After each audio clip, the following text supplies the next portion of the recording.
que ce que nous exigeons à la France est le départ pur et simple de ces troupes sur nos sols burkinabés, nigériens et maliens.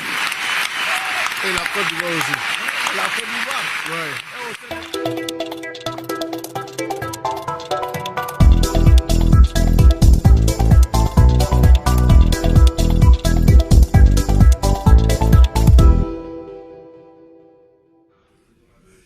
La multiplication des sommets France-Afrique, Chine-Afrique, Japon-Afrique, Russie-Afrique, etc.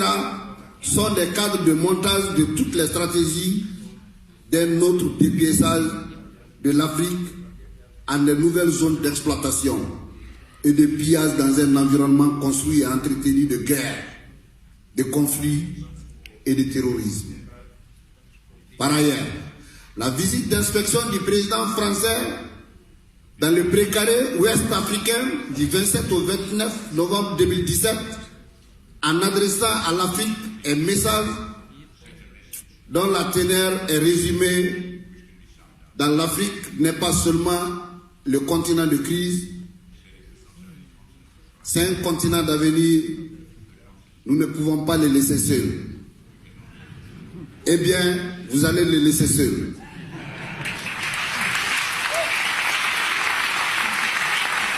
Et l'un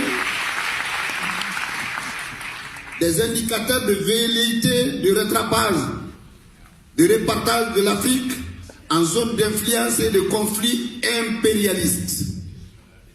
Les peuples de la sous-région refusent la misère, l'exploitation de la bourgeoisie alliée à l'impérialisme international et développement des luttes de plus en plus massives pour le pain et la liberté. Notre système sécuritaire au Mali est contrôlé par la France. En effet, le brigadier général est le chef d'état-major des forces est le chef d'état-major des forces de l'aménagement, c'est un Français. Le chef du bureau de l'aménagement à Kidal est un Français. Le directeur général adjoint de la police de l'aménagement est un Français. Le conseiller principal de la sécurité de l'aménagement est un Français. Le premier responsable de l'aménagement du Mali, le Tchadien Anadif, est de nationalité française. Ouais. Eh bien, c'est vrai? Un conseiller spécialiste de la sécurité a été recruté par le président de la République du Mali et aussi un Français.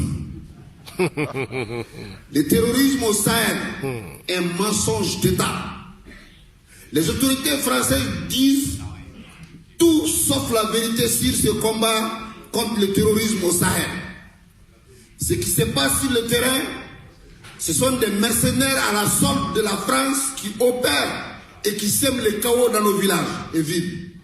Que ce que nous exigeons à la France est le départ pur et simple de ces troupes sur nos sols burkinabés, nigériens et maliens. Et la Côte d'Ivoire aussi. La Côte d'Ivoire. Ouais. Et au Sénégal. Nos peuples sont déterminés à plus que jamais à mener ce combat pour faire partir les forces d'occupation étrangères de gré ou de force. Nous avons tout compris, car le système de médias mensonges a pour but d'imposer de la recolonisation de l'Afrique de l'Ouest à partir du Mali. Ça ne marchera pas. Il y a un sentiment anti-français au Mali, au Burkina, au Niger, mais seulement la volonté manifeste de dire aux autorités françaises que ça suffit, et vraiment ça suffit. Nous sommes